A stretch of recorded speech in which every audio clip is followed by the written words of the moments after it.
Assalamu alaikum dear students. Exercise 2.3 question number 6. Use algebraic techniques to evaluate the following limits. इस question के कुछ parts रह गए थे, तो आइए इस वीडियो में वो रिमेनिंग पार्ट सॉल्व करते हैं। एक्सरसाइज है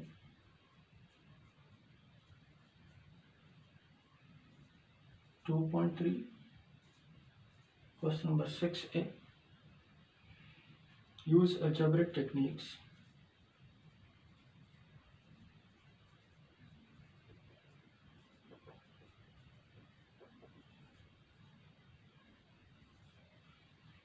to evaluate the following limits.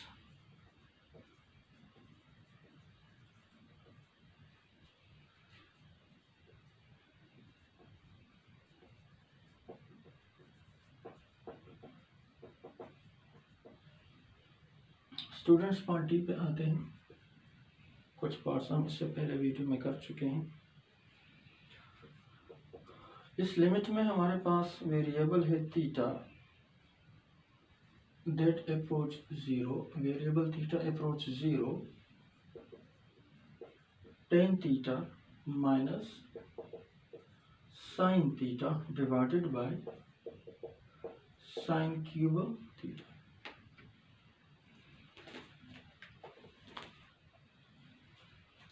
Students, limit evaluation का नॉर्मल प्रोसीजर आप जानते हैं कि अगर थीटा अप्रोच 0 है तो हमने थीटा को 0 से रिप्लेस करना पड़ेगा। अब अगर हम थीटा को 0 से रिप्लेस करें, what happens to the limit? आइए देख लेते हैं।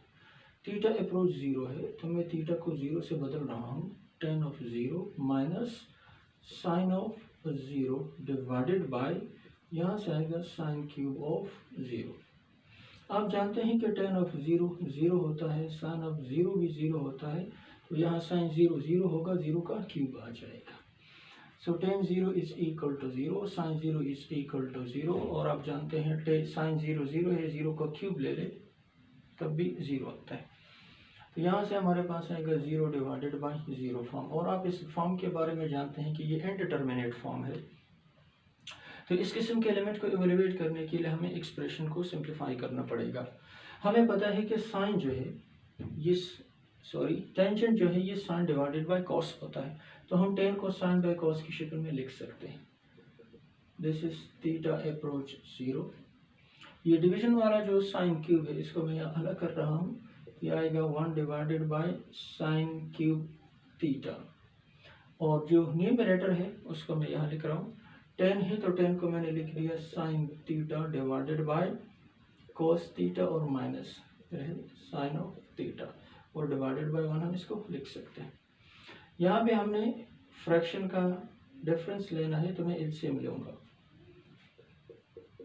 This is limit theta approach 0, 1 divided by sine cube theta.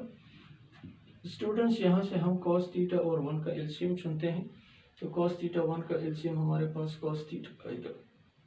LCM लेते हैं तो यहाँ से हमें मिल जाएगा साइन थीटा और माइनस ये मल्टीप्लाई हो जाएगा, this is cos of theta into sine of theta हो जाएगा।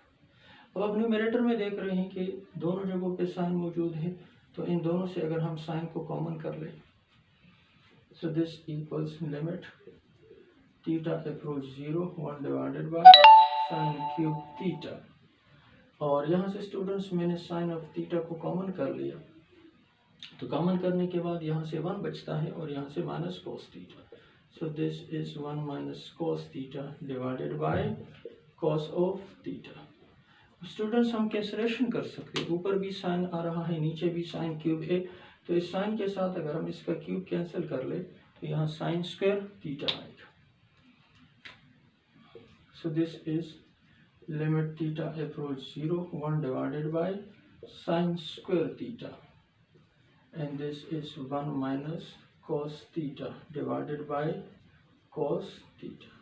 अब आप जानते हैं कि साइन स्क्वायर जो है इसको हम बदल सकते हैं, sine square theta is equal to 1 minus cos square theta, और 1 माइनस कॉस स्क्वायर को आप लिख सकते हैं 1 square minus cos square, because 1 square is again 1। अब यहाँ से बेटा अगर आप देख ले तो a square minus B square अगर लगा ले तो ये आ जाएगा 1 प्लस कॉस ऑफ थीटा और 1 माइनस कॉस ऑफ थीटा। तो हम यहाँ से साइन स्क्वायर थीटा को कॉस की शक्ल में स्प्लिट करके लिख सकते हैं 1 plus cos multiplied by 1 minus cos. So this is limit theta approach 0 1 divided by sine square को मैंने स्प्लिट करके लिख दिया 1 plus cos theta and then 1 minus cos theta, और ये एक्सप्रेशन अपनी जगह उतार रहा हूँ 1 minus cos theta divided by cos of theta. अब 1 माइनस कॉस को अगर आप 1 माइनस कॉस से कैंसिल कर ले तो इन दोनों की आपस में कैंसिलेशन हो सकती है। जो टर्म्स बचते हैं उनको मैं यहाँ नोट कर रहा हूँ। This equals limit theta approach 0, numerator में 1 बचा है और डिनोमिनेटर में हमारे पास है 1 plus cos theta multiplied by cos theta. Students आप ऑब्जर्व कर रहे हैं कि थीटा अप्रोच 0 है तो हम थीटा को 0 से रिप्लेस करेंगे।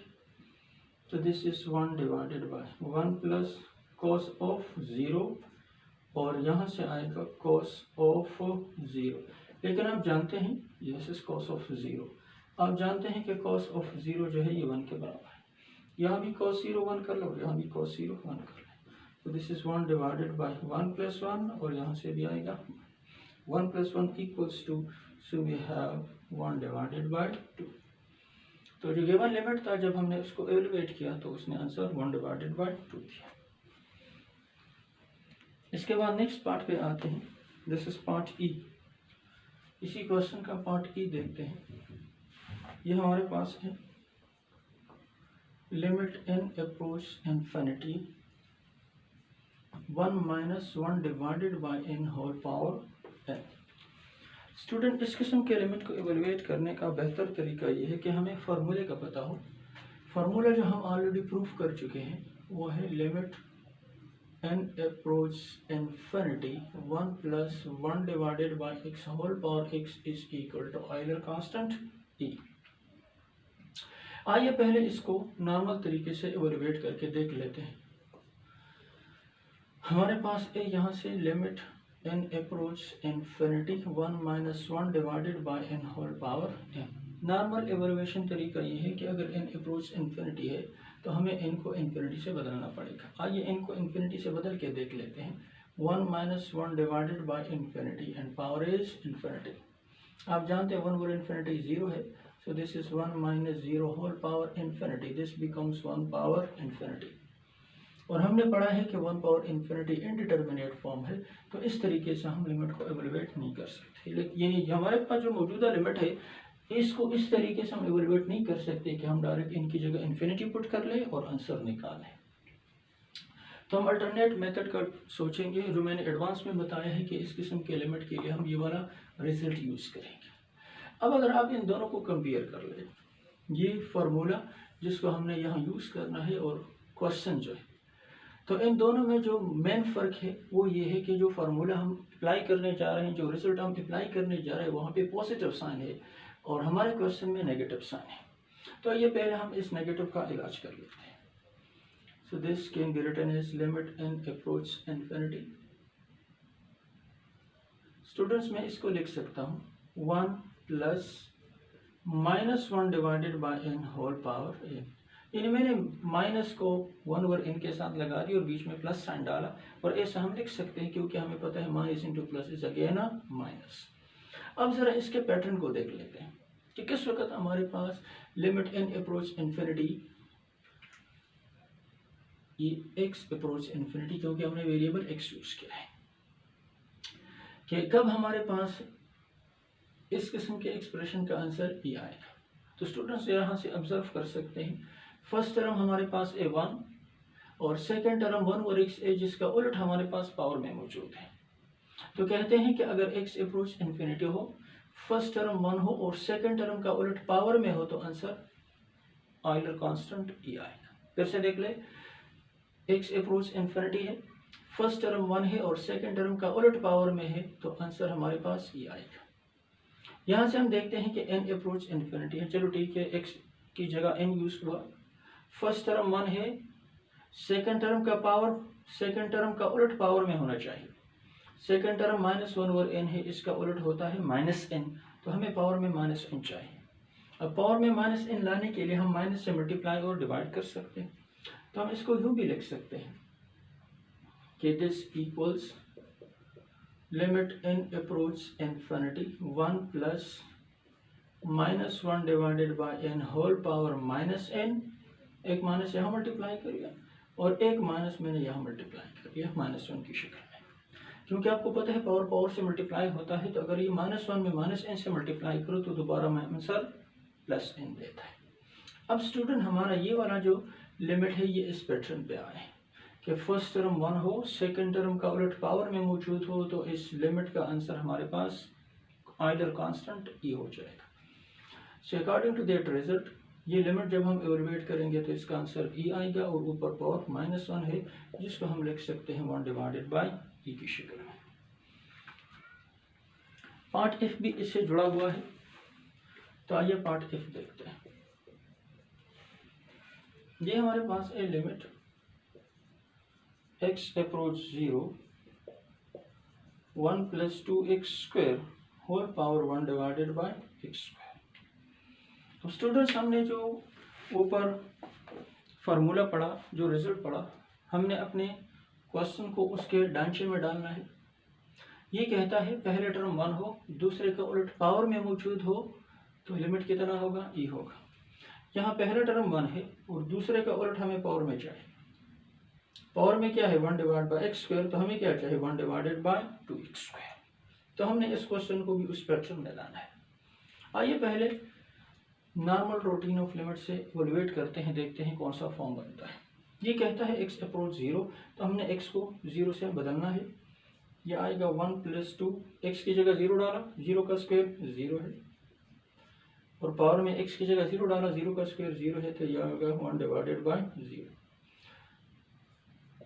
1 प्लस 0 इंटू 2 0 आ गया और 1 ओवर 0 इन्फिनिटी है।